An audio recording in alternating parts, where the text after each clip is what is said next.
രണ്ടിലും വർക്ക് ചെയ്തുന്ന ഒരാൾ ഏറ്റവും കൂടുതൽ ഫിലിമിൽ വർക്ക് ചെയ്യുന്ന രീതിയിൽ എന്തോ ഒരു കാര്യം നഷ്ടപ്പെട്ടു എന്നുള്ളൊരു തോന്നലാണോ? തുടക്കകാലത്തിലുണ്ടായിരുന്നു. തുടക്കകാലത്തിൽ ആ ഫിലിമിൻ്റെ മണം തന്നെ മിസ്സിങ് ആണ്. ഒരു നല്ല സിനിമോട്ടോഗ്രാഫർ അല്ലെങ്കിൽ സിനിമോട്ടോഗ്രഫി എന്ന് പറഞ്ഞാൽ ഒരു നല്ല ക്യാരക്ടർ വേണം, പിന്നെ നല്ല ഒബ്സർവേഷൻ വേണം. നന്ദനം, മിഴിരണ്ടിലും, മനസ്സിനക്കരെ തുടങ്ങിയ സിനിമയുടെ ഛായാഗ്രഹകനായ അഴകപ്പൻ സാറാണ് ഇന്ന് നമ്മുടെ കൂടെ ഉള്ളത്. നമസ്കാരം. ഇപ്പോൾ കാൽക്കുലേറ്റ് ചെയ്യുകയാണെങ്കിൽ ഇപ്പോൾ നമ്മൾ ഷൂട്ടിംഗ് 120 ദിവസമൊക്കെ പോകുന്നു. വീണ്ടും ഷൂട്ട് ചെയ്യുന്നു. പഠിച്ചിട്ട് ചെയ്യുന്നത് ചെയ്ത് പഠിക്കുന്ന വ്യത്യാസമാണ്. സിനിമോട്ടോഗ്രാഫി ഈസിയായി ചെയ്യാൻ പറഞ്ഞാൽ may be 1 or 2 films you may be doing. Variety ചെയ്യാൻ പറ്റില്ല. വെറൈറ്റി ചെയ്തില്ലെങ്കിൽ ലോങ് റണ്ണ് കിട്ടത്തില്ല. You should expect the enhancement of the picture in post, not rectification. ഒരു ഇൻറ്റേർണൽ ബിറ്റ് റേറ്റ് എന്ന് പറയുന്ന റെസൊല്യൂഷൻ ഉണ്ട്. അതാരും നോക്കാറില്ല. അത് നെറ്റ്ഫ്ലിക്സ് നോക്കും. Skin is the best place to absorb light. ശരിയാണ്. ഈ സ്കിൻ ഇപ്പം കൂടുതൽ മേക്കപ്പ് വേണ്ടാന്ന് പറഞ്ഞിട്ട് പല സിനിമോട്ടോഗ്രാഫേഴ്സും ഫൈറ്റ് ചെയ്യാറുണ്ട്. ഞാൻ പോലും ഫൈറ്റ് ചെയ്തിട്ടുണ്ട്. ഷീല ചേച്ചിട്ട് മനസ്സിനക്കരയിൽ നല്ല വർക്കുകൾ കാണുമ്പോൾ മിസ് ചെയ്ത് പോയ പോലെ തോന്നും. ഉള്ളൊഴുക്ക് കണ്ടിട്ട് എനിക്ക് തോന്നിയിട്ടുണ്ട്. നമ്മൾ സിനിമോട്ടോഗ്രാഫേഴ്സ് ടെക്നിക്ക് വേണ്ടി ടെക്നിക്ക് ഉപയോഗിക്കരുത്. സ്ക്രിപ്റ്റിന് വേണ്ടി ടെക്നിക്ക് ഉപയോഗിക്കുമ്പോൾ നമുക്ക് എക്യുപ്മെൻസിൻ്റെ ഒരു വേസ്റ്റേജ് ഏരിയ കുറയ്ക്കാം. ഇപ്പോൾ ഒരു ഡയറക്ടർ പറഞ്ഞ് മൊത്തം പൊട്ടത്തനം പറഞ്ഞാൽ നെവർ റെഫ്യൂസ് ഇമ്മീഡിയറ്റ്ലി. ഫിലിം സ്റ്റോക്കിൽ തന്നെ ഇപ്പോൾ ഡിജിറ്റലായി സാറ് പറഞ്ഞ പോലെ 2011 ഒരു ടൈം വരെ ഫിലിമിൽ തന്നെയാണ്. പിന്നീട് ഫിലിം സ്റ്റോക്ക് മാറിയിട്ടാണ് ഇന്ന് നമ്മൾ കാണുന്ന ഡിജിറ്റലിലേക്ക് വരും. അപ്പോൾ ഈ ഒരു മൂമെൻറ്റ് ഒരു കംപ്ലീറ്റ് ഷിഫ്റ്റാണ്. ഒരു DOPയെ സംബന്ധിച്ചിടത്തോളം ഇതൊരു ഫ്രീഡമാണോ, അതോ രണ്ടിലും വർക്ക് ചെയ്തുന്ന ഒരാൾ ഏറ്റവും കൂടുതൽ ഫിലിമിൽ വർക്ക് ചെയ്യുന്ന രീതിയിൽ ഈ നമ്മുടെ എന്തോ ഒരു കാര്യം നഷ്ടപ്പെട്ടു എന്നുള്ളൊരു തോന്നലാണോ? തുടക്കകാലത്തിലുണ്ടായിരുന്നു. തുടക്കകാലത്തിൽ ആ ഫിലിമിൻ്റെ മണം തന്നെ മിസ്സിങ് ആയിരുന്നു. സ്മെല്ലുണ്ട്, ഒരു സ്മെൽ. ഞാൻ എൻ്റെ ലാസ്റ്റ് ഫിലിം ചെയ്തത് നെഗറ്റീവിൽ ചെയ്തത് 2012 അറബി ഒട്ടകം. അതാണ്. അപ്പോൾ അത് മറക്കാതിരിക്കാൻ വേണ്ടി അതിന് ഒരു പ്രിൻ്റ് എടുത്ത് വീട്ടിൽ കൊണ്ടുവച്ചു. വേസ്റ്റ് പ്രിൻ്റില്ലേ, നെഗറ്റീവ്സ്. അതിൽ നിന്ന് നെഗറ്റീവ് കിട്ടിയിട്ടില്ല, പോസിറ്റീവ് എടുത്ത് വീട്ടിൽ കൊണ്ടുപോയി. അതൊരു നമ്മൾ ഭയങ്കര അറ്റാച്ച്ഡ് ആണ്. സ്മെല്ല്, ആ ഫിലിം ഓപ്പൺ ചെയ്യുക, അത് ലോഡ് ചെയ്യുക, അത് ക്ലോസ് ചെയ്യുക. ഈ മണം, റാസാക്കിൻ്റെ മണം ഒന്ന് ഭയങ്കര ലോഡ് ചെയ്യുന്ന പോലെ. അതെ, കാര്യം ഭയങ്കര അറ്റാച്ച്ഡാണ് നമ്മൾ. ആ ഫിലിം റിലീസാകുന്ന വരെ ആ മണം, ആ റാസാക്കിൻ്റെ മണം ഉണ്ടാകും. അത് ഭയങ്കര നൊസ്റ്റാളജിയാണ്. ഇപ്പം നൊസ്റ്റാളജി വേറെയാണ്. അപ്പോൾ അങ്ങനെ ഇരിക്കുന്ന ഒരു സെൻറ്റിമെൻ്റൽ വർക്ക് ചെയ്യുമ്പോഴാണ് ഫിലിം ഇല്ലാവുന്നതാവുന്ന ഡിജിറ്റൽ വരുന്നത്. ഡിജിറ്റൽ വന്നപ്പം തുടക്കകാലത്തിൽ എല്ലാവരും വളരെ ഇൻഫീരിയർ ആയിരുന്നു. 2K പോലും ആയിട്ടില്ലല്ലോ. തുടക്കത്തിൽ വീഡിയോ വന്നതൊക്കെ HD ഫോർമാറ്റ് പോലെ തന്നെ ഫുൾ HD എന്ന് പറയുന്ന ഫോർമാറ്റിലാണ് ഇറങ്ങിയത്. അടുത്ത് 2K വന്നു, പിന്നെ 4K വന്നു. ഇങ്ങനെയാണ് ഇൻക്രീസായി. ഈ 4K 2K എന്ന് പറയുന്നത് റെസൊല്യൂഷൻ പവർ. അതേ സമയത്തിൽ ഇൻറ്റേർണൽ ഇതിലും വ്യത്യാസങ്ങളുണ്ടായിരുന്നു. ഇൻറ്റേർണൽ നമ്മൾ പറയുന്ന റെസൊല്യൂഷൻ വെളിയിൽ 2K 4K ആണെങ്കിലും ചില ക്യാമറയിലെ ഇൻറ്റേർണൽ റെസൊല്യൂഷൻ വളരെ മോശമായിരുന്നു. അപ്പം എന്താ പറയുക, അയൽവക്കം ഒരുവിലും പറയുന്ന ഒരു ഇതില്ലേ ചൊല്ല്, അതുപോലെയാണ് ഫിലിമിൽ ഷൂട്ട് ചെയ്ത കോൺട്രാസ്റ്റും ലാറ്റിറ്റ്യൂഡും ഇങ്ങനെ പറയുക ടെക്നിക്കൽ വേർഡ്സൊക്കെ ഇതിലൊന്നും അപ്ലിക്കബിൾ. ഫ്ലാറ്റ് ഇമേജ് കുറച്ച് കിട്ടിക്കൊണ്ടിരുന്നു. പക്ഷേ പ്രൊഡ്യൂസേഴ്സ് സജസ്റ്റ് ചെയ്യുന്ന ഇതായിരിക്കും. പക്ഷേ ഇപ്പോൾ കാൽക്കുലേറ്റ് ചെയ്യുകയാണെങ്കിൽ ഇപ്പോൾ നമ്മൾ ഷൂട്ടിംഗ് 120 ദിവസമൊക്കെ പോകുന്നു. ഓരോ ഫിലിം 100 ദിവസം 100 ദിവസം ബഡ്ജറ്റ് ഫുട്ടേജ് കൂടുന്നുണ്ട്. വീണ്ടും ഷൂട്ട് ചെയ്യുന്നു. പഠിച്ചിട്ട് ചെയ്യുന്നത് ചെയ്ത് പഠിക്കുന്ന വ്യത്യാസമാണ്. മറ്റത് പഠിച്ചിട്ട് ഫിലിം ചെയ്യുമ്പോൾ നമ്മൾ ഇതാണ് ചെയ്യാൻ പോകുന്നത്, ഇതാണ് കിട്ടാൻ പോകുന്നത് അറിയാം. ഇപ്പോൾ എടുത്തു നോക്കാം, ആ വാക്കാണ് കൂടുതൽ ഞാൻ സെറ്റിൽ കാണുന്നത്. നമുക്ക് എടുത്തു നോക്കാമല്ലേ, എടുത്തിട്ട് നോക്കാൻ പറ്റും. പണ്ട് അങ്ങനെ ഒരു വാക്കേ ഇല്ല. എടുത്ത് നോക്കാമെന്ന് ഒരു ഡയറക്ടേഴ്സും പറയത്തില്ല. Will go for a take എന്ന് പറയും. ഇപ്പോൾ അങ്ങനെയല്ല, will take and see it. അങ്ങനെ ഒരു നാച്ചുറൽ ഒരു ഷോട്ട് കട്ട് ചെയ്തപ്പോൾ എല്ലാവരും മോണിറ്ററിൽ ഓടി വരുന്നു റിവൈൻഡ് ചെയ്യുക. ആക്ടറിലിരുന്ന് അതിൽ വർക്ക് ചെയ്യുന്ന ആർട്ടിസ്റ്റ്സ് എല്ലാവരും ഇരുന്ന്. അപ്പോൾ ആരെങ്കിലും ഒരാൾ കുറ്റം കണ്ടുപിടിക്കും. അത് ചിലപ്പോൾ എഡിറ്റിങ്ങിൽ ഉണ്ടാവില്ല. ആ കുറ്റം കണ്ടുപിടിച്ചതിൻ്റെ പേരിൽ വീണ്ടും അപ്പോൾ ടൈം സ്പെയർ ഹാപ്പണിങ്. ബട്ട് ഇനി കുറച്ച് ദിവസം അങ്ങനെ പോകും. ചെയ്ത് പഠിക്കുക എന്ന് പറയുന്നതാണ്. നമ്മൾ എടുക്കുക, എടുത്തിട്ട് നോക്കുക, നോക്കിയിട്ട് ശരിയായില്ലെങ്കിൽ ഒന്നുകൂടെ എടുക്കാം. അതായത് preparation, if you are planned well, this is my shot, this is my angle, this is my character എന്നൊക്കെ ഡിസൈഡ് ചെയ്തിട്ട് നിങ്ങൾ ഷൂട്ട് ചെയ്യുമ്പോൾ ഈ പെയിൻറ്റർ വരയ്ക്കുന്നതല്ലല്ലോ, കുറച്ച് പോകും മുമ്പ് കിട്ടുന്നതല്ലല്ലോ. They decide something, they draw it. അതുപോലെയാണ് നമ്മൾ ഒരു സിസ്റ്റം കൊണ്ടുവന്ന ബഡ്ജറ്റ് ഒരുപാട് ലാഭിക്കാൻ പറ്റും. ഇപ്പം മുമ്പേ ഫിലിം സ്റ്റോക്ക് ആയിരുന്നു.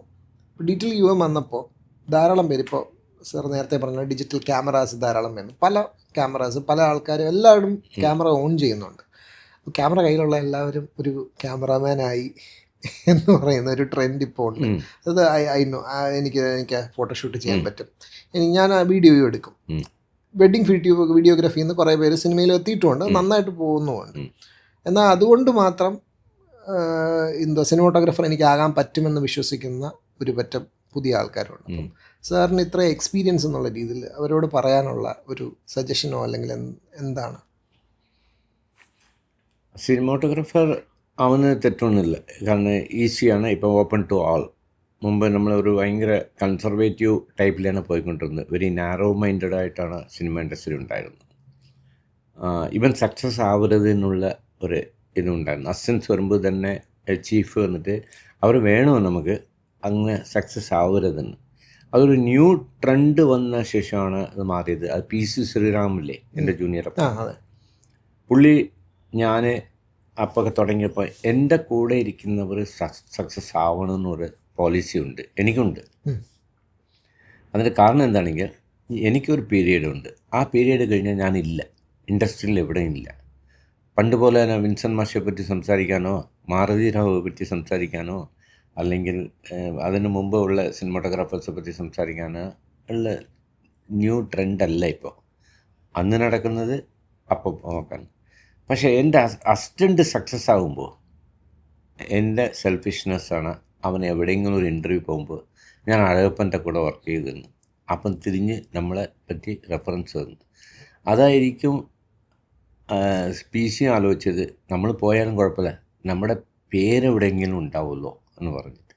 അങ്ങനെയാണ് ഇപ്പോൾ ആ ഒരു ജനറേഷൻ പഠിപ്പിച്ചത്. മുമ്പ് അങ്ങനെയല്ല, നമ്മൾ എന്ത് അപ്പർച്ചർ വയ്ക്കുന്നതിന് പോലും നമുക്കറിയത്തില്ല.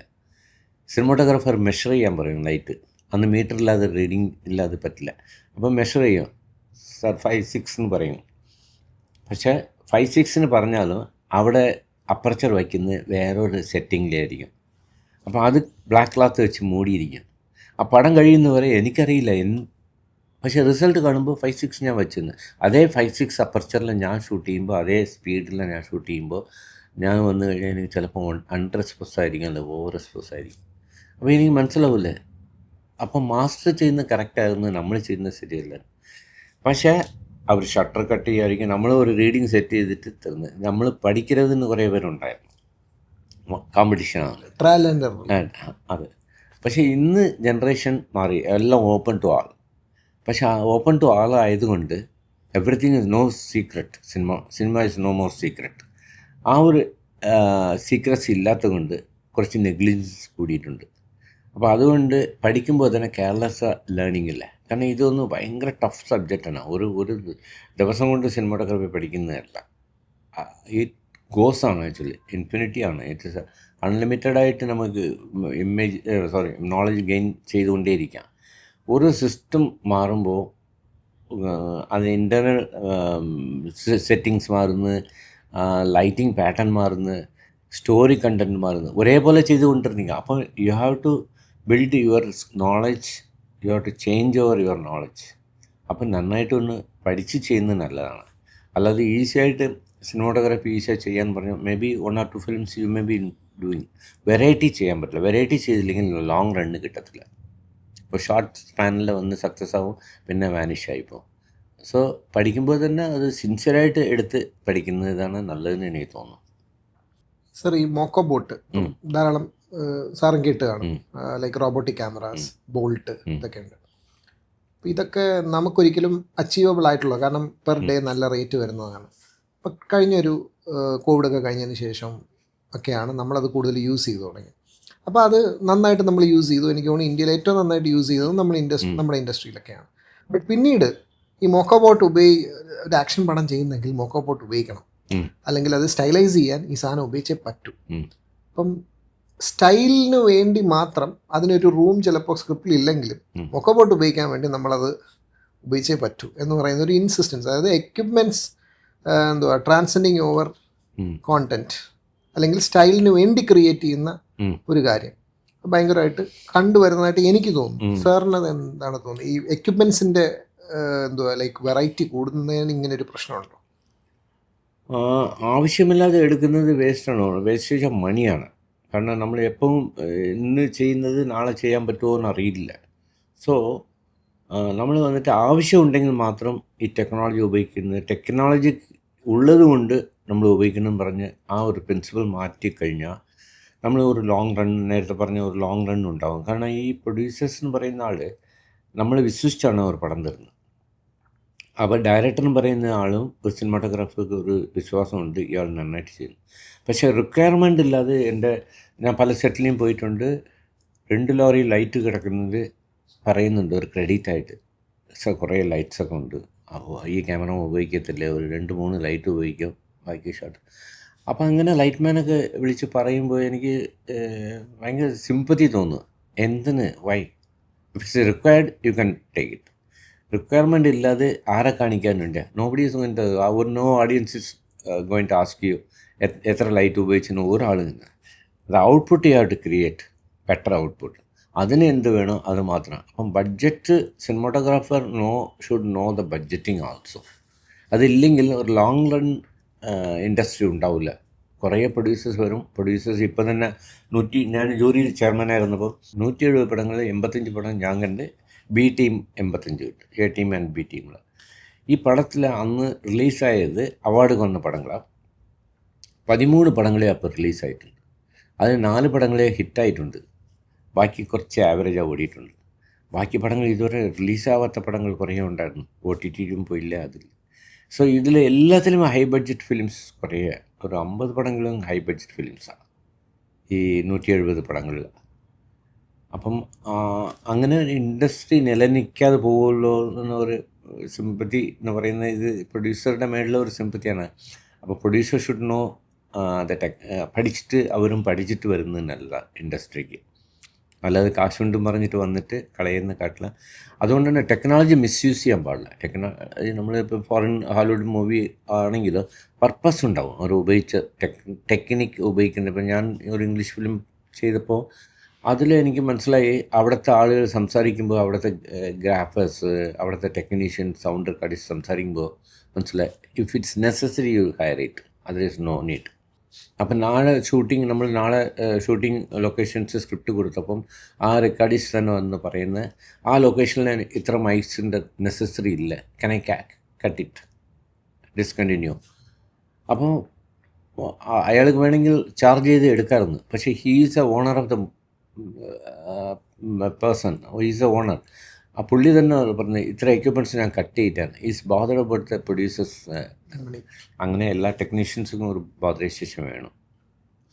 VFX കൈകാര്യം ചെയ്യുന്ന ഒരു ക്യാമറമാൻ എത്രത്തോളം റിസ്ക്കിയാണ്? കാരണം ചെറിയൊരു മീറ്റർ വ്യത്യാസം മതി, വിചാരിച്ച ഔട്ടായിരിക്കില്ല VFX ചെയ്ത് വരിക, മെഷർ ചെയ്യുന്നതിന് എത്രത്തോളം അത് റിസ്ക്കിയാണ്? കാരണം ചില ആൾക്കാരത് അത് കുഴപ്പമില്ല, നമുക്ക് പോസ്റ്റ് പിടിക്കാം എന്ന് പറയാറുണ്ട്. സാറിന് എന്താ തോന്നുന്നു? VFX ഡെഫിനറ്റ്ലി ഒന്നിൽ നിങ്ങൾ അതെപ്പറ്റി അറിഞ്ഞിട്ട് ചെയ്യുന്നതാണ്. VFX ഞാൻ ചെയ്ത പടങ്ങളിലൊക്കെ ഞാൻ തന്നെ, എനിക്ക് അതിലൊരു തുടക്കം ടെലിവിഷനിൽ വർക്ക് ചെയ്തതുകൊണ്ടും അതിൽ ഇൻട്രസ്റ്റ് ഉള്ളത് കൊണ്ടും തുടക്കകാലത്തിലും തന്നെ VFX ആയിട്ട് ഞാൻ കുറച്ചുകൂടെ ഇൻവോൾവ് പേഴ്സൺ ആയതുകൊണ്ട് കണ്ണ വന്ന് മെഴിരണ്ടിൽ ചെയ്തപ്പോഴും, അത് കഴിഞ്ഞിട്ട് പട്ടണത്തിൽ ഭൂതം ചെയ്തപ്പോൾ, അത് കഴിഞ്ഞിട്ട് ഏത് പടത്തിൽ ചെയ്യുകയാണെങ്കിൽ റിക്വയർമെൻറ്റ് മാത്രമേ ഞാൻ ഉപയോഗിക്കാറുണ്ട്, അൺനെസസറി ഉപയോഗിക്കാറില്ല. അങ്ങനെയും ഉപയോഗിക്കുമ്പോൾ അത് എന്ത് ഔട്ട്പുട്ട് വരാൻ പോകുന്നുള്ളത് അത് കറക്റ്റായിട്ട് അതിൻ്റെ പെർസ്പെക്റ്റീവ് മനസ്സിലാക്കിയിട്ട് ചെയ്യുമ്പോൾ ഡെഫിനറ്റ്ലി സക്സസ് ആവും. അല്ല ചെയ്ത് നോക്കാം പോസ്റ്റിലപ്പേ ചെയ്യാൻ പറഞ്ഞാൽ that is rectification. You should try four enhancement only. ഒരു പടം നമ്മൾ ചെയ്യുമ്പോൾ, ഒരു ഫ്രെയിം വയ്ക്കുമ്പോൾ, ഒരു ഇമേജ് ക്രിയേറ്റ് ചെയ്യുമ്പോൾ, ഇമേജ് ക്യാപ്ചർ ചെയ്യുമ്പോൾ, you should expect the enhancement of the picture in post, not rectification. റെക്ടിഫിക്കേഷനിൽ പോയി കഴിഞ്ഞാൽ ഇപ്പോൾ ചോക്ലേറ്റിൽ ഒരുപാട് പ്രോബ്ലംസ് ഉണ്ട്. ജംപ് കട്ട്സ് എന്ന് പറയുന്ന എഡിറ്റിംഗ് ഇല്ലേ, അത് ഷാഫി ആദ്യകാലത്തിലെ ഈ തിയറി നമ്മൾ പഠിച്ചിട്ട് വന്ന ആളാണ്. അടയാർ ഇൻസ്റ്റിറ്റ്യൂട്ടിലെ 180 ഡിഗ്രി അത് ഇതിൻ്റെ. പക്ഷെ അത് എങ്ങനെ ഓവർകം ചെയ്ത് ജംപ് കട്ട്സ് ചെയ്യണമെന്നുള്ളതും പഠിച്ചിട്ടുണ്ട്.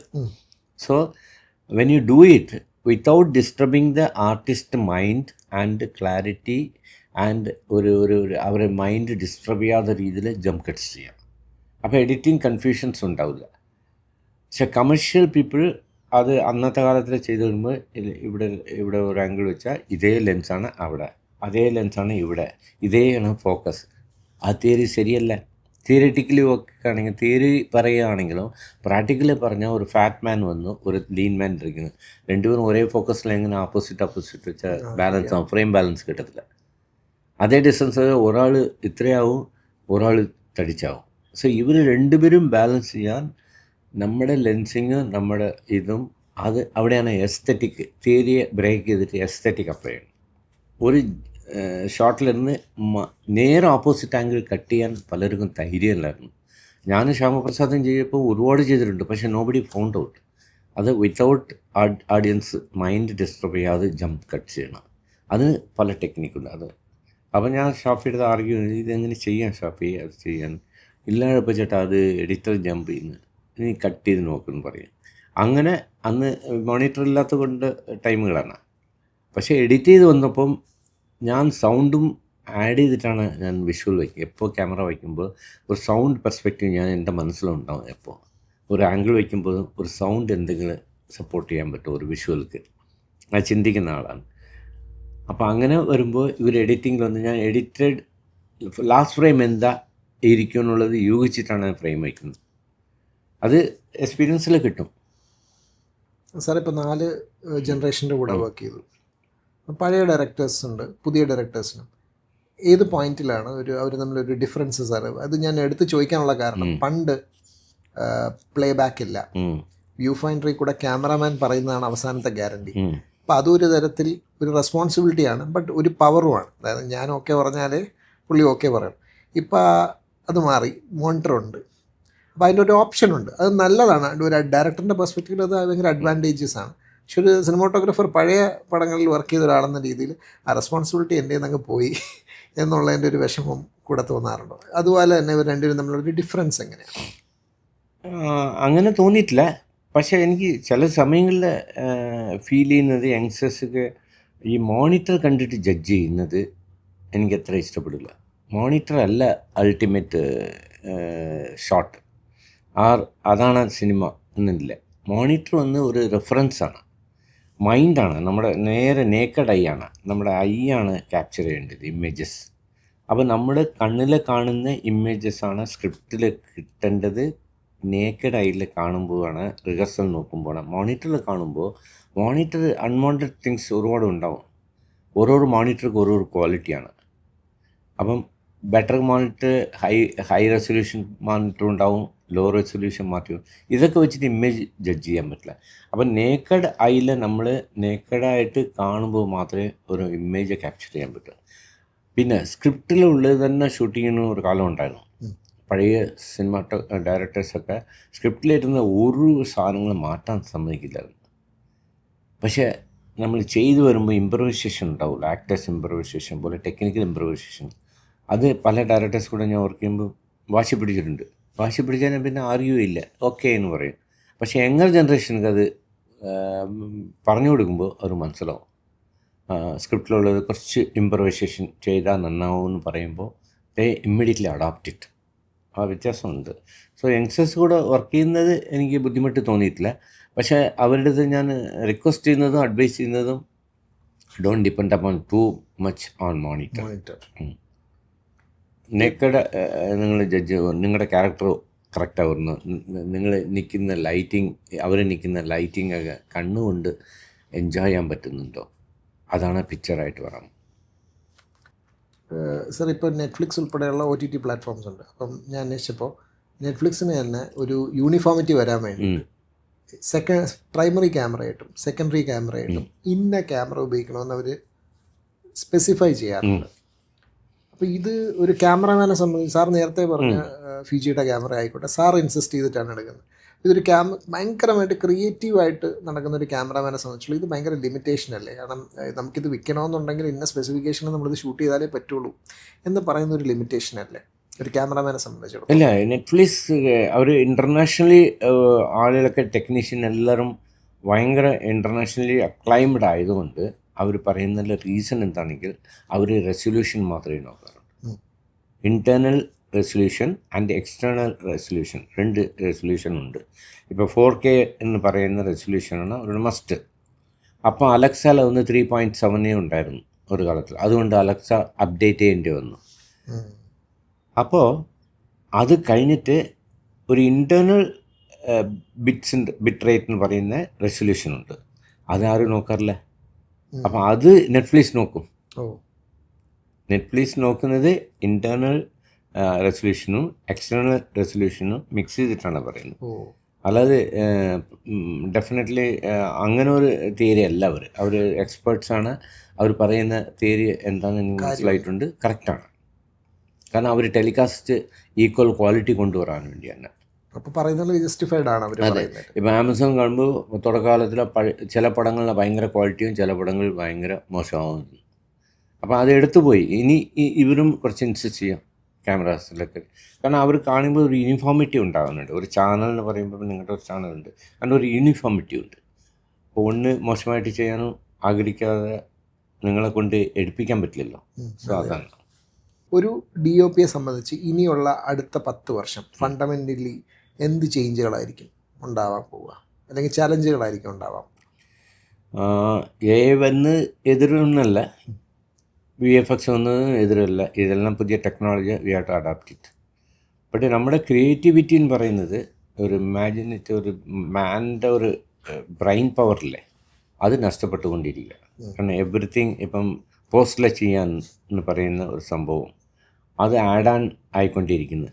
കുഴപ്പമില്ല, അത് നമ്മൾ AI ക്രിയേറ്റ് ചെയ്യാം, കുഴപ്പമില്ല. ഈ കുഴപ്പമില്ല എന്ന് പറയുന്ന ഒരു വാക്ക് ഭയങ്കര ഡേഞ്ചറസാണ്. അത് നമുക്ക് ആവശ്യമുണ്ടോ AI ഉപയോഗിക്കാം. VFX ഇപ്പം ഫോർ എക്സാമ്പിൾ അറബി ഒട്ടകം ചെയ്തപ്പം കംപ്ലീറ്റ് VFX ഉണ്ടായിരുന്നു, ഒരുപാട് VFX. ഒരു ടെക്നീഷ്യൻ വന്നിട്ടില്ല VFX. കാരണം പ്രിയദർശൻ എന്നെ ട്രസ്റ്റാണ്, എന്നെ വിശ്വാസമുണ്ട്. അപ്പോൾ അഴകപ്പൻ VFX ഷോട്ടുകളൊക്കെ അഴകപ്പൻ തന്നെ ചെയ്യില്ലെന്ന് പറഞ്ഞു. അപ്പോൾ ഞാൻ തന്നെ മാർക്കിങ് ചെയ്ത്, ഞാൻ തന്നെ മോഹൻലാലത്തെ പറഞ്ഞു, ഞാൻ മുകേഷ് എല്ലാത്തിനും അവരുടെ മാർക്ക് ചെയ്ത് കൊടുക്കും. അതൊക്കെ നമ്മൾ VFX ഷോട്ടൊക്കെ വന്നിട്ട് ഇവിടെ ചിത്രാഞ്ജലി ചീറ്റ് ചെയ്തിട്ട് ചെയ്ത് 28ാമത്തെ ബിൽഡിങ്ങിലിരുന്ന് പോകുമ്പോൾ അവിടെ വീഴാൻ വേണ്ടി പോകുന്ന ആളെ വന്ന് എസ്കേപ്പ് ചെയ്യിക്കുന്നതാണ് അത്. VFX എക്സ്പേർട്ട് ഏറ്റവും ബോംബെയിൽ നിന്ന് വന്ന ആളുകളാണ് ചെയ്തത്.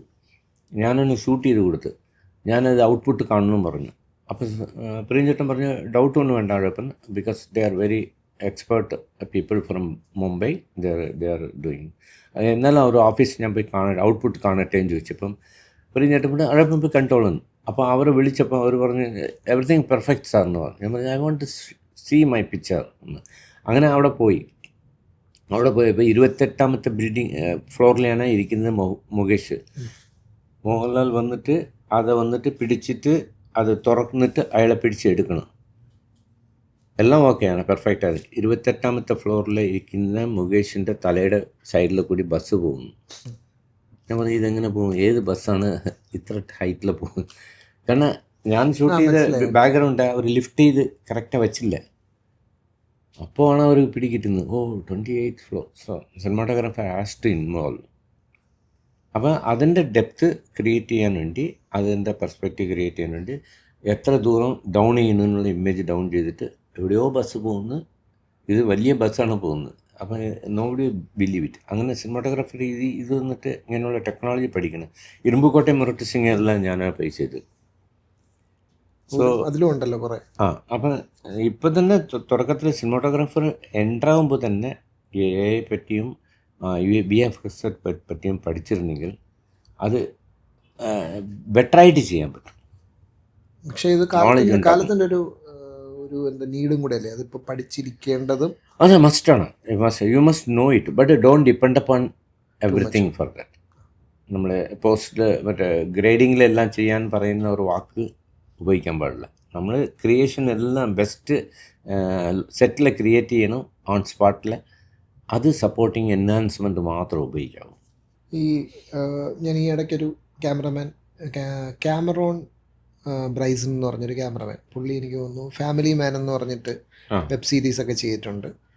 തമിഴിലൊരു പടം പുള്ളി ചെയ്യുന്നത്. അപ്പോൾ പുള്ളി പറയായിരുന്നു ഈ skin is the best place to absorb light. സ്കിന്നാണ് ഏറ്റവും നന്നായിട്ട് അബ്സോർബ് ചെയ്യുന്ന ലൈറ്റ്.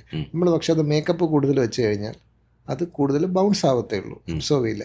ഏറ്റവും നല്ല സ്കിൻ ഏതെന്ന് ചോദിച്ചാൽ അത് ഇന്ത്യൻ സ്കിന്നാണ് ഏറ്റവും നന്നായിട്ട് ലൈറ്റ് അബ്സോർബ് ചെയ്യുന്നത്. ഇത് എത്രത്തോളം ശരിയാണെന്ന് തോന്നുന്നു?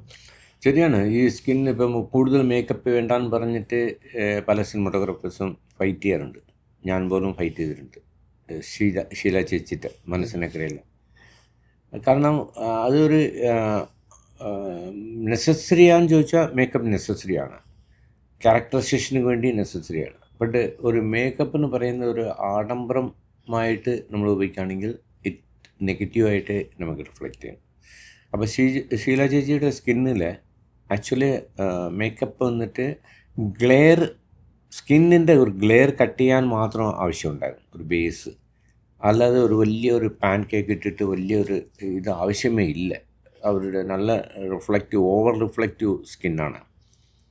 ഈ ബ്രൗൺ സ്കിൻ ആയതുകൊണ്ടാണ് നമ്മുടെ ഇന്ത്യൻ സ്കിന്ന് വന്നിട്ട് ഓവർ റിഫ്ലക്റ്റീവ് അല്ല, നാച്ചുറലായിട്ട് സ്കിന്ന് കാണുന്ന പോലെ തന്നെ ക്യാപ്ചർ ചെയ്യാൻ പറ്റും. അങ്ങനെ കുറേ പടങ്ങൾ ചെയ്തിട്ടുണ്ട്. മേക്കപ്പ് ഉണ്ട് എന്തിനു വേണ്ടിയാണെങ്കിൽ ഒരു ഗ്ലെയർ അവോയ്ഡ് ചെയ്യാൻ വേണ്ടിയാണ്, അല്ലാതെ ടു മച്ച് ഓഫ് ഗ്ലാമർ ചെയ്യാൻ വേണ്ടിയാണ്. ഗ്ലാമർ ചെയ്യാൻ പോകുമ്പോഴാണ് ഇറ്റ് റിഫ്ലക്ട്സ് മോർ. പിന്നെ cinematographer has to work in the lab too much. ഇപ്പം അഗ്നിസാക്ഷിയൊക്കെ മേക്കപ്പ് എന്ന് പറയുന്നത് ഉണ്ടോ ഇല്ല ആക്ച്വലി. പക്ഷേ ഗ്ലെയർ വരാതിരിക്കാൻ വേണ്ടി ചില സ്പോട്ടിൽ ചിലർക്ക് വേർക്കും, ചിലർക്ക് സ്വെറ്റിങ് ഓട്ടോമാറ്റിക്കായി അഭിനയിക്കുമ്പോൾ വരും. അവർക്ക് വേണ്ടി നമ്മൾ ചില സ്പോട്ടിൽ ഇടാറുണ്ട്. ഈ ഫുട് പ്രിൻറ്റ്സ് ഓൺ വാട്ടർ എന്ന് പറഞ്ഞ സാറ് ഒരു ഇംഗ്ലീഷ് ഫിലിം ഷൂട്ട് ചെയ്തു. അപ്പോൾ അതിൽ ഞാൻ ആ ട്രയലറേ കണ്ടിട്ടുള്ളൂ. അതിൽ എങ്ങനെയാണ് സോഴ്സ് ലൈറ്റ് ആണോ കൂടുതൽ ഉപയോഗിച്ചിരിക്കുന്നത്? കാരണം പുറത്തുള്ളതൊക്കെ ഒരിക്കലും സോഴ്സ് ലൈറ്റ് പോലെ തോന്നി. അല്ല, ലൈറ്റ്സ് ഉപയോഗിച്ചിട്ടുണ്ട്. ബട്ട് സോഴ്സ് ലൈറ്റ് എന്താന്ന് ഇപ്പം ഒരേ കടലിൽ ഉപയോഗിച്ച അതേ ടെക്നിക്കാണ്. ഇപ്പം ഞാൻ ഈ ഹാളിൽ വന്നു കഴിഞ്ഞാൽ എന്താണ് ആക്ച്വൽ അവൈലബിൾ ലൈറ്റ് എന്ന് ആദ്യം സ്റ്റഡി ചെയ്യും. അവൈലബിൾ ലൈറ്റ്, ഈ ലൈറ്റ്സ് ഒന്നും ആർട്ടിഫിഷ്യൽ ലൈറ്റ്സ് ഇല്ലാതെ അവൈലബിളായിട്ട് ഒരു ഹാളിൽ വരുമ്പോൾ എങ്ങനെയാണ്, അതാണ് ഒരേ കടലിൽ നമ്മൾ ചിന്തിച്ചത്. 6 മണിക്ക് എങ്ങനെ ലൈറ്റ് വരുന്നത്, 7 മണിക്ക് എങ്ങനെ വരുന്നു, 9 മണിക്ക് വരുന്നത്. അപ്പോൾ സ്റ്റോറി നറേറ്റീവ് ടൈമിൽ ഉച്ചയാണെങ്കിൽ എങ്ങനെയാണ് ലൈറ്റ് വരുന്നത്, വൈകിട്ടാകുമ്പോൾ എങ്ങനെ, ആ ലൈറ്റിങ് തന്നെ മനസ്സിൽ വെച്ചിട്ട് അത് ആർട്ടിഫിഷ്യലായിട്ട് ക്രിയേറ്റ് ചെയ്യുന്നു, റീക്രിയേറ്റിംഗ്. സാർ IFFKയിൽ എല്ലാ വർഷവും തിയേറ്ററിൻ്റെ ക്വാളിറ്റി ചെക്കിന് ഇൻവോൾവ് ആണ്. അതിനെക്കുറിച്ചൊന്ന് പറയാം. അത് എന്തൊക്കെ കാര്യങ്ങളാണ് അത് നോക്കുന്നത് IFFK ആയിട്ട് ബന്ധപ്പെട്ടത്? ഞാൻ ആദ്യമായിട്ട് ഫിലിം ഫെസ്റ്റിവൽ കാണുന്നത് 1979 ഫിലിമോട്സോ 78 അടയാർ ഇൻസ്റ്റിറ്റ്യൂട്ടിൽ പഠിക്കുമ്പോഴാണ്. അപ്പോഴാണ് ഫിലിം ഫെസ്റ്റിവലിന് എന്താ വേറെ തരത്തിലുള്ള പടങ്ങൾ ഇങ്ങനെയും സിനിമ ഉണ്ട് എന്നുള്ളത് അറിയപ്പെടുന്നത്. ഫെലിനിയുടെ പടങ്ങൾ, ബെർമഗൻ്റെ പടം, ഇങ്ങനെയുള്ള പടങ്ങളൊക്കെ കാണാൻ പറ്റാത്ത പടങ്ങളൊക്കെ ഫിലിം ഫെസ്റ്റിവലിലെ കണ്ടു. അപ്പോൾ അത്ഭുതമായിരുന്നു. ഇങ്ങനെ വേറൊരു സിനിമ പറയുന്നത്, ഞാൻ നേരത്തെ പറഞ്ഞ പോലെ ഇതിനൊരു ഏരിയ സ്പെസിഫൈ ചെയ്യാൻ പറ്റില്ല, പല തരത്തിലുണ്ട്. ഇറ്റ്സ് വാസ്റ്റ് ട്രാവലിംഗ് ആണ്. അപ്പോൾ ഇവിടെ ഞാൻ ദൂരദർശനിൽ വർക്ക് ചെയ്യുമ്പോഴാണ് ഫെസ്റ്റിവൽ കാണാൻ പോകുമായിരുന്നു. അപ്പോൾ എനിക്ക് ഒന്ന് തോന്നിയിട്ടുണ്ട്, നമ്മൾ പുറമെ രാജ്യങ്ങളിൽ പോയിട്ട് കാണുന്ന ക്വാളിറ്റിയും നമ്മുടെ ഫെസ്റ്റിവലിലെ ക്വാളിറ്റിയും വളരെ വ്യത്യാസമുണ്ട്. അപ്പോൾ അവിടുത്തെ വന്ന ഡയറക്ടേഴ്സൊക്കെ വന്നിട്ട് ഇവിടെ ഫൈറ്റ് ചെയ്യാറുണ്ട്, ഐ സ്പോയിൽ മൈ ഫിലിംസ് എന്നൊക്കെ പറഞ്ഞിട്ട്. അത് കഴിഞ്ഞിട്ട് ബാബുവേട്ടൻ, ഞാൻ റിസൈൻ ചെയ്ത ശേഷം രാമചന്ദ്ര ബാബു സാറായിരുന്നു ഇതിൻ്റെ ടെക്നിക്കൽ ഉണ്ടായിരുന്നു. സണ്ണി ജോസഫ് കുറച്ച് ദിവസം ഉണ്ടായിരുന്നു. പക്ഷേ ഇത് മെനക്കെട്ട പണിയാണ്, ആക്ച്വലി വെരി ടഫ് ജോബാണ്. എന്നിട്ട് രാമചന്ദ്ര ബാബു സാർ വന്നപ്പം എന്നെ മാക്സിമം യൂട്ടിലൈസ് ചെയ്യും. അവിടെ ഒന്ന് പോയി ഒന്ന് നോക്കിയിട്ട് വാ എങ്ങനെ ഉണ്ടെന്ന്. അപ്പോൾ ഞാൻ സൂപ്പർവൈസ് ചെയ്യും ടെക്നിക്കൽ ക്വാളിറ്റി. അത് കഴിഞ്ഞിട്ട് പുള്ളി പോയ ശേഷമാണ് എന്നെ അതിൻ്റെ ടെക്നിക്കൽ ബോർഡ് ചെയർമാൻ ആക്കിയത്.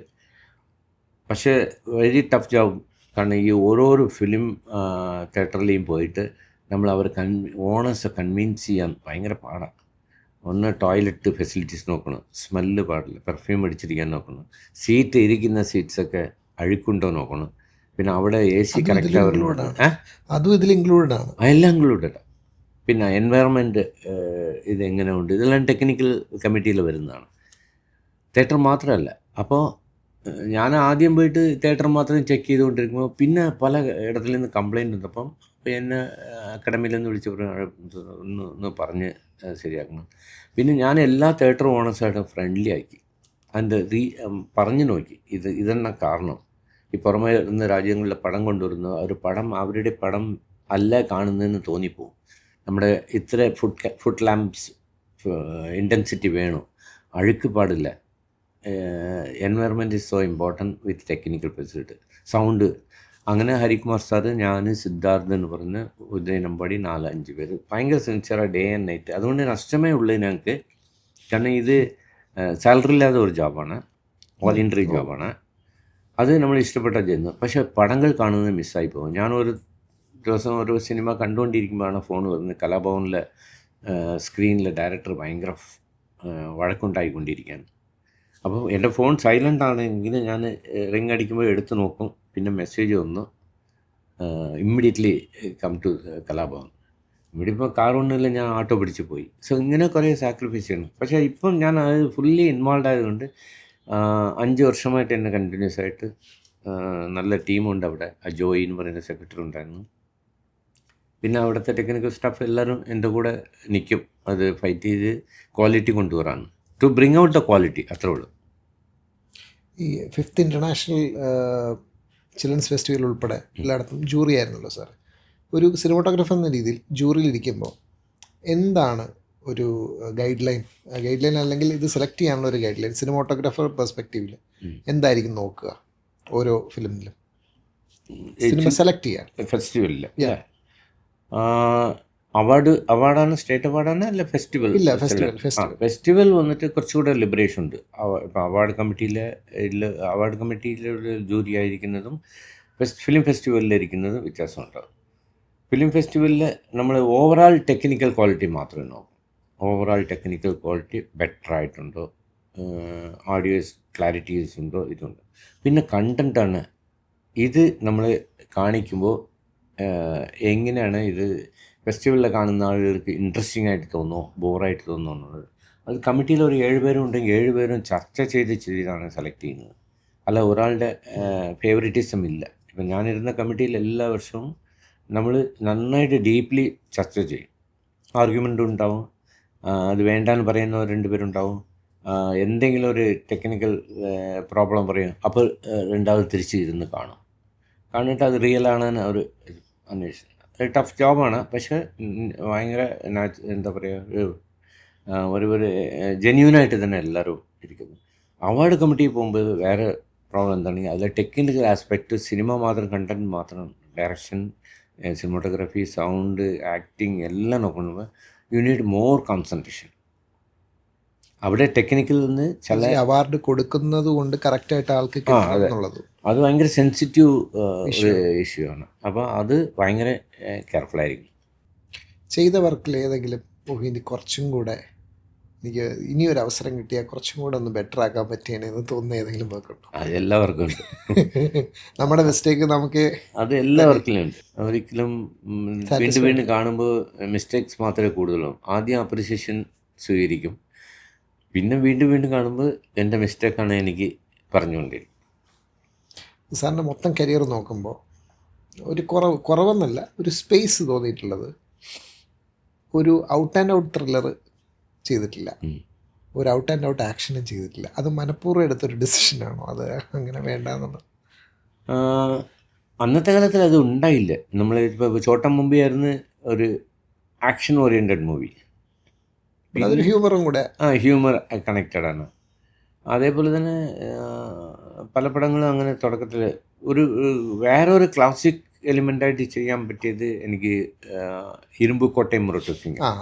അത് തമിഴ്നാട് മൊത്തം അപ്രീഷിയേഷൻ കിട്ടിയ ഒരു കൗബോയ് സെറ്റപ്പിൽ അത് ഒരുപാട് ഹാർഡ് വർക്ക് ചെയ്യുന്ന സർപ്രൈസിംഗ് ആയിരുന്നു സാറാണ് ചെയ്തത്. ആ കളർ പാറ്റേൺ കൊണ്ടുവരാൻ ഒരുപാട് ശങ്കർ ഡയറക്ടർ ശങ്കർ സഫയർ തിയേറ്ററിൽ കണ്ടിട്ട് എന്നെ വിളിച്ച് നേരിട്ട് അഭിനന്ദിക്കുകയാണെങ്കിൽ ഇത്ര വലിയൊരു ഡയറക്ടറെ സംതിങ് ഐ ഡിഡ് ഇറ്റ് എന്നുള്ള ഹാപ്പിനെസ് ഉണ്ടായി.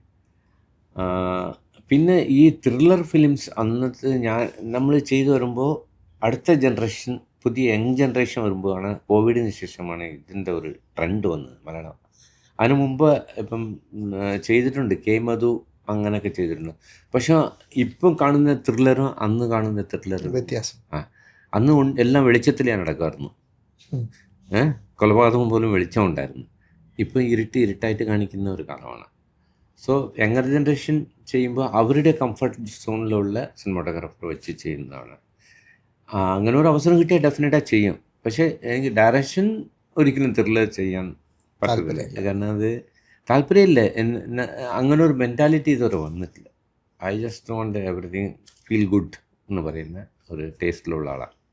ഏതെങ്കിലും ഒരു വേറൊരു സിനിമാറ്റോഗ്രാഫറിൻ്റെ വർക്ക് കണ്ടിട്ട് ഇത് എനിക്കൊന്ന് ഷൂട്ട് ചെയ്യാൻ കിട്ടിയിരുന്നെങ്കിൽ എനിക്ക് കിട്ടണമായിരുന്നു എന്ന് തോന്നുന്ന ഏതെങ്കിലും ഈ ഒരു കാലഘട്ടത്തിലല്ലോ? ഇപ്പം തോന്നുന്നു നല്ല വർക്കുകൾ കാണുമ്പോൾ ജലസല്ല, മിസ് ചെയ്ത് പോയ പോലെ തോന്നും. ഉള്ളൊഴുക്ക് കണ്ടിട്ട് എനിക്ക് തോന്നിയിട്ടുണ്ട് ഈ ഇടയ്ക്ക്.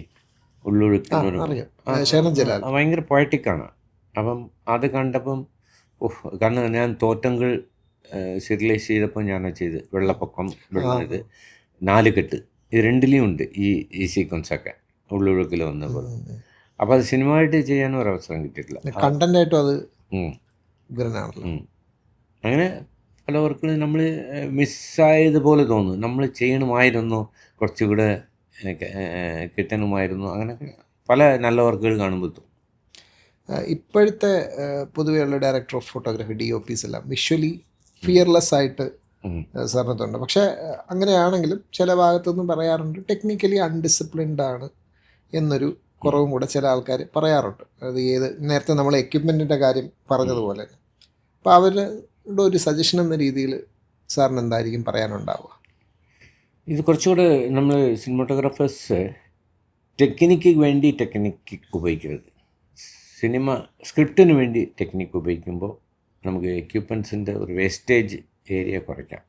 പിന്നെ അൺവാണ്ടഡ് ടെക്നിക്ക്, ഡെലിബറേറ്റ് യൂസേജ് ഇല്ലേ, അത് അവോയ്ഡ് ചെയ്യണം. കാരണം ഈ ലൈറ്റ് ആൻഡ് ഷെയ്ഡ് എന്ന് പറയുന്നത് ഇരുട്ടായിട്ട് തന്നെ കാണിക്കണം. പക്ഷേ നമ്മൾ ഒരു ജസ്റ്റ് നാച്ചുറലായിട്ട് ആലോചിച്ച് നോക്കുക. ഇപ്പം ഒരുപാട് മർഡർ നടക്കുന്നുണ്ട്. നമ്മുടെ ഇപ്പം ടെലിവിഷനിലെ ഈവനിങ് ക്രൈം ഫയൽ അങ്ങനെയൊക്കെ ഇത് സീരീസ് കാണുമ്പോൾ, സീരീസിലെ റിയൽ ന്യൂസ് കാണുമ്പോൾ റിയൽ ഹാപ്പണിങ്. പകലിൽ മർഡർ നടക്കും, പട്ടാപ്പകലിലെ.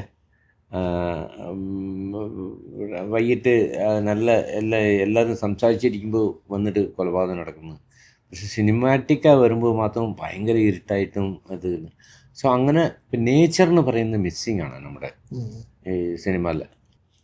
യുവ ധാരാളം സിനിമാറ്റോഗ്രാഫേഴ്സ്, ഈ ഒരു ജനറേഷൻ ഓഫ് സിനിമ ധാരാളം പേരുണ്ട്. എനിക്ക് തോന്നുന്നു നമ്മളെ പണ്ട് തൊട്ടേ ഇന്ത്യൻ സിനിമാറ്റോഗ്രാഫേഴ്സ് എടുത്ത് നോക്കിയാൽ ഒരു 10 പേരുണ്ടെങ്കിൽ അതിലൊരു 5-6 പേരെങ്കിലും മലയാളികളാണ്. ഇപ്പോൾ നമ്മുടെ ഒരു യുവ സിനിമാറ്റോഗ്രാഫേഴ്സിൽ സാറിന് ഇഷ്ടപ്പെട്ട ഒരു സിനിമാറ്റോഗ്രാഫർ പറയാനാണെങ്കിൽ? അങ്ങനെ പർട്ടിക്കുലർ പറയാൻ പറ്റില്ല. കുറേ പേര് നല്ല വർക്കുകൾ ചെയ്യുന്നതുകൊണ്ട് ഷൈജു കാലിയത്തിൻ്റെ വർക്ക് എനിക്ക് ഭയങ്കര ഇഷ്ടമാണ്. നികത്തിൻ്റെ വർക്ക് ഇഷ്ടമാണ്. നമ്മുടെ ജലാലിൻ്റെ പുള്ളിയുടെ വർക്ക് ഇഷ്ടമാണ്. പിന്നെ ഈവൻ കുറേ സിനിമാറ്റോഗ്രാഫേഴ്സ് ഉണ്ട്. പർട്ടിക്കുലറായിട്ട് പറയുന്നത് സിനിമ ഓരോ ഈച്ച് ആൻഡ് ഡിഫറെൻറ്റ് സിനിമ കാണുമ്പോൾ പലരെയും ഇഷ്ടപ്പെടുന്നു. കുറേ പേര് നല്ല വർക്കുകൾ ചെയ്യുന്നുണ്ട്, സെൻസിബിൾ വർക്കുകൾ. നിമിഷ് രവി ചെയ്യുന്നുണ്ട്, സുജിത്ത് ചെയ്യുന്നുണ്ട്. സാർ ഇപ്പോൾ C-DIT, LV Prasad, KR Narayana film institute ഉൾപ്പെടെ പലയിടത്തും അധ്യാപകനായിട്ട് സാറ് പഠിപ്പിക്കാൻ പോകുന്നുണ്ട്. അപ്പോൾ അവിടെ സ്ഥിരമായിട്ട് പോകുമ്പോൾ ഈ പഠിപ്പിക്കുന്നത് വേറൊന്നും, നമ്മൾ ഇപ്പം നന്നായിട്ട് ഈ പ്രാക്ടിക്കൽ ഇത് ചെയ്യുന്ന ഒരാൾ അധ്യാപകനായിട്ട് പോകുമ്പോൾ നന്നായിട്ട് ഷൈൻ ചെയ്യണമെന്നില്ല. ഞാൻ കേട്ടിട്ടുണ്ട് FTIയിൽ ക്ലാസ് എടുക്കാൻ പോകുന്ന ഒരു ഡയറക്ടറിൻ്റെ, പുള്ളി നല്ല ഡയറക്ടറാണ്, പക്ഷെ പുള്ളിക്ക് ഇത് കമ്മ്യൂണിക്കേറ്റ് ചെയ്യാൻ പലപ്പോഴും പറ്റില്ല. എന്നാൽ അതേസമയം സന്തോഷിനെ കുറിച്ച് ഭയങ്കര അഭിപ്രായമാണ്, പുള്ളി പഠിപ്പിക്കാനും. അപ്പം അത് ആ ഒരു ഷിഫ്റ്റ് എങ്ങനെയാണ് സാറ്, ഇതെങ്ങനെ ചെയ്യാൻ പറ്റുന്നുണ്ട്? ഇത് തിയറി 2 ട്രാക്കാണ്. പ്രാക്ടിക്കലും തിയറിയും 2 ട്രാക്കിലാണ് ഓടുന്നത്. ചിലർ പ്രാക്ടിക്കലായിട്ട് പഠിച്ച് വന്നവരുണ്ട്, അവർ അതേ സ്ട്രീം ലൈനിൽ പോയിക്കൊണ്ടിരിക്കും. തിയറി പഠിച്ചിട്ട് പ്രാക്ടിക്കലിൽ വന്നവരുണ്ട്. അപ്പോൾ രണ്ടും ഇത് ബ്ലണ്ട് ചെയ്യുമ്പോഴാണ് നല്ലൊരു സിനിമാറ്റോഗ്രാഫി ഉണ്ടാകുന്നത്. തിയറി മാത്രം പഠിച്ചതുകൊണ്ട് നല്ല സിനിമാറ്റോഗ്രാഫ് ആവില്ല.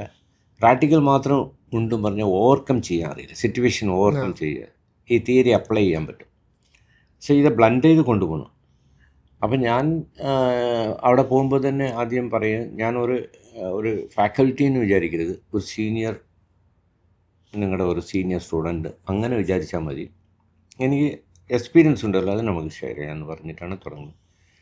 ഇപ്പം ഫോർ എക്സാമ്പിൾ ഒരു ടെക്നിക്ക് നമ്മൾ പറയുന്ന വാട്ട് ഈസ് ലാറ്റിറ്റ്യൂഡ്. അത് പറയുമ്പോൾ ലാറ്റിറ്റ്യൂഡ് ഫുൾ തിയറി പറയുമ്പോൾ ഇപ്പോഴുള്ള ജനറേഷൻ ചിലപ്പോൾ പിടികിട്ടുന്നില്ല. നമ്മൾ വേറെ ഒരു സ്കൂളിങ് വന്നതുകൊണ്ട് ആ തിയറി, അതിന് മുമ്പത്തുള്ള തിയറിയും പഠിച്ചിട്ട് വരുന്നതുകൊണ്ട് ഇറ്റ്സ് ഓക്കെ, കണക്റ്റഡ് ആവും. അപ്പോൾ ഇവർ ഇങ്ങനെ ആലോചിച്ചിരിക്കുന്ന അത് എന്താണോ ഇമ്മീഡിയറ്റ് പ്രാക്ടിക്കലാണ് ഞാൻ ചെയ്ത് കാണിക്കും. What is depth of field, how to bring a depth of field in the lenses. അപ്പോൾ ഡെപ്ത് ഓഫ് ഫീൽഡിനെ പറ്റി ആദ്യം പറയും. A foreground object and background object, how much it should be focused, ഇതെല്ലാം തിയറി പറയും. ഇമ്മീഡിയറ്റ് ക്യാമറ വെച്ചിട്ട് അത് തന്നെ ചെയ്ത് കാണിക്കും, ലെൻസ് ഇട്ടിട്ട് കാണിക്കും. അപ്പോൾ അവർക്ക് ഈസിയായിട്ട് അങ്ങനെ ഒരു പോകുന്നതുകൊണ്ട് അവരായിട്ട് ഈസിയായി ഫ്രണ്ട്ലി ആവാൻ പറ്റും. അത് തിയറി മാത്രം പഠിച്ചാൽ നോബഡി ഈസ് ഇൻട്രസ്റ്റഡ്, അത് നമ്മൾ ഓൺലൈനിൽ പഠിക്കാമല്ലോ എന്ന് വിചാരിക്കും. സോ അതാണ് ഇമ്മീഡിയറ്റ് അപ്ലിക്കേഷനും നമ്മൾ ചെയ്ത് കാണിക്കണം. അങ്ങനെ പോയാൽ മാത്രമേ ഇന്നത്തെ ജനറേഷനിൽ പഠിപ്പിക്കാൻ പറ്റും. അപ്പോൾ ഇത് പഠിപ്പിക്കാൻ ചിലർ പറയുന്നത്, ഇപ്പം പഠിപ്പിക്കാൻ പറ്റുന്നില്ല, ഇത് നമ്മളായിട്ട് പഠിച്ചെടുത്താൽ നമ്മൾ ഇഷ്ടപ്പെടും. നമ്മൾ മനസ്സിൽ നിന്നൊരു ഫാക്കൽറ്റീനെ മറക്കണം. നമ്മുടെ സീനിയർ ട്രാവലർ എന്ന് വിചാരിച്ചാൽ മതി. അങ്ങനെ പോകുമ്പോൾ ഈസിയാണ് അവരെ ബ്ലെൻഡ് ചെയ്യാൻ. പിന്നെ അവരെ ഒരു ഡിസ്റ്റൻസിൽ എടുത്തരുത്. ഒരു നല്ല സിനിമോട്ടോഗ്രാഫർ അല്ലെങ്കിൽ സിനിമോട്ടോഗ്രഫി എന്ന് പറഞ്ഞാൽ സിമ്പിളായിട്ട് എന്തായിരിക്കണം? ഒറ്റ വാക്കിൽ പറഞ്ഞാൽ സാർ. ഒരു നല്ല ക്യാരക്ടർ വേണം, അപ്പോൾ ലോങ് റൺ കിട്ടും. Character is so important. Every ഫീൽഡുണ്ട്, സിനിമാറ്റോഗ്രാഫർക്ക് ഡെഫിനറ്റ്ലി ഇന്ന്. പിന്നെ നല്ല ഒബ്സർവേഷൻ വേണം. ഏത് ഇപ്പോൾ നമ്മൾ ലൊക്കേഷൻ മാത്രമല്ല, നമ്മൾ നോർമൽ ലൈഫിൽ you have to observe people, how they behave, അത് അവരുടെ ബോഡി ലാംഗ്വേജ്, ഇതെല്ലാം സിനിമാറ്റോഗ്രാഫി സപ്പോർട്ടാവും. പിന്നെ ഒരു കോമൺ പ്ലേസിൽ പോകുമ്പോൾ എൻവയറമെൻറ്റ് നമ്മൾ പഠിക്കാൻ ട്രൈ ചെയ്യണം. ഒരു ചായക്കട എങ്ങനെയുണ്ട്, വില്ലേജിലുള്ളതുണ്ട്, ഈ കോഫി ഷോപ്പ് സിറ്റിയിലുള്ളതുണ്ട്, ഇതെല്ലാം അറിഞ്ഞിരിക്കണം. പിന്നെ കളർ സെൻസ് വേണം, എല്ലാ കളറും എൻജോയ് ചെയ്യാൻ അറിയണം. അപ്പോഴാണ് ഒരു ക്യാരക്ടർക്ക് ഏത് കളർ, ഏത് ബാക്ക്ഗ്രൗണ്ട് വെച്ചാൽ ഏത് ഫോർഗ്രൗണ്ട് മാച്ചാവും. ഇങ്ങനെയുള്ള സെൽഫ് സ്റ്റഡീസ്, ഇതെല്ലാം സെൽഫ് സ്റ്റഡീസാണ്. Observation and self studies and good character and sharing വളരെ ഇമ്പോർട്ടൻ്റ് ആണ്. ഇപ്പോൾ ഒരു ഡയറക്ടർ പറഞ്ഞ് മൊത്തം പൊട്ടത്തനം പറഞ്ഞാൽ അത് never refuse immediately.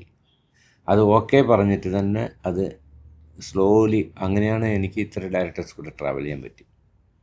That is so important. ഇനി വരാനിരിക്കുന്ന പ്രോജക്ട്സ് ഒക്കെ എന്തൊക്കെയാണ് സാറിന് ഇനി ചെയ്തുകൊണ്ടിരിക്കുന്നത്? ഇപ്പം പ്രസൻ്റ്ലി എന്നോണ്ട് എനി പ്രോജക്റ്റ് ഞാൻ ലാസ്റ്റ് ചെയ്ത് മറ്റേ നെയ്മ പുഷ്പരാജിൻ്റെ പ്രോജക്റ്റായിരുന്നു. അത് വർക്കൗട്ടാവാത്ത ഒരു പ്രോജക്റ്റായിട്ട് മാറി. കാലഘട്ടത്തിൻ്റെ ഒരു വ്യത്യാസമുണ്ടല്ലോ അത്. അപ്പോൾ അടുത്തത് ഒരു പ്രോജക്റ്റിൽ ഞാൻ ഇൻവോൾവ് ആണ്. അത് സ്റ്റോറി ഡിസ്കഷൻ നടക്കുന്നത്. അത് നടക്കുകയാണെങ്കിൽ ചിലപ്പം ഡയറക്ഷനിൽ പോകും, അല്ലെങ്കിൽ സിനിമാറ്റോഗ്രാഫി നല്ലൊരു ഫിലിം ആണെങ്കിൽ ഡെഫിനറ്റ് സിനിമാറ്റോഗ്രാഫി. ഒരു ഡോക്യുമെൻ്ററി ചെയ്തുകൊണ്ടിരിക്കുക, ഗുരു ഗോപിനാഥൻ, അദ്ദേഹത്തിനെ കുറിച്ച് ബയോപി ചെയ്തുകൊണ്ടിരിക്കുക. അത് നമ്മളിപ്പോൾ ഒരു 4-5 മാസമായി തുടങ്ങിയിട്ട്. കുറച്ച് റിസർച്ച് ഓറിയൻറ്റഡാണ്, അതുകൊണ്ട് ഗ്യാപ്പിട്ടാണ് ചെയ്യുന്നത്. എന്തായാലും സാറ് ഇത്രയും നേരം നമ്മളോട് സ്പെൻഡ് ചെയ്തതിൽ വളരെ നന്ദി. Thank you. വളരെ കുറച്ച് ടൈമിലാണെങ്കിൽ ഇത്രയും കാര്യങ്ങൾ സാർ കൂടുതൽ തന്നതിന് വളരെ നന്ദി.